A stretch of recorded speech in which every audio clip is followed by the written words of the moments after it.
And you have spoken in the past about facing death threats, more than one. Can you tell us if anything more about that? Because I know that's sensitive. It's a very sensitive situation.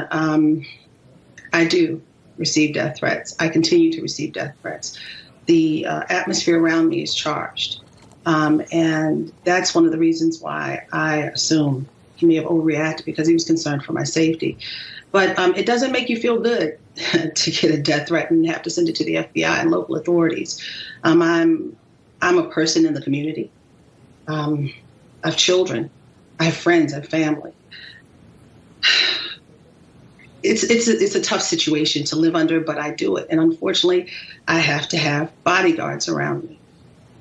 Here's what Washington Post's Eric Wemple wrote about this. He said, it's one thing to hire a bodyguard to protect a freedom of press advocate for death threats. It's another thing when the bodyguard undermines freedom of press on behalf of that freedom of press advocate.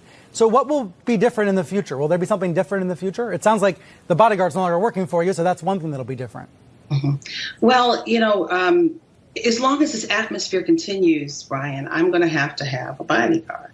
But the protocol is that the bodyguard is supposed to be with me. And that was not protocol.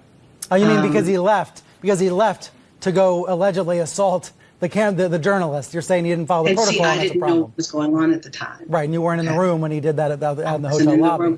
I was speaking. So, and at the very least, for those real journalists who are saying the things that they're saying, I would hope that there may be a correction for the error that, some of the things have been said.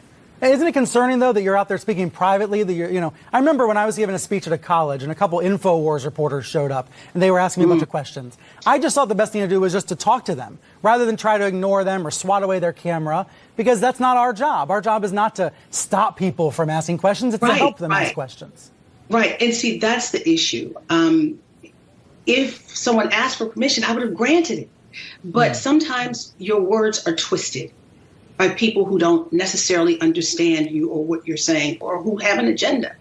And that kind of thing can charge the atmosphere to create hate against me and death threats. So that is one of the reasons this was a protective measure. But again, we're reassessing a lot of things. My team, we're reassessing a lot of things.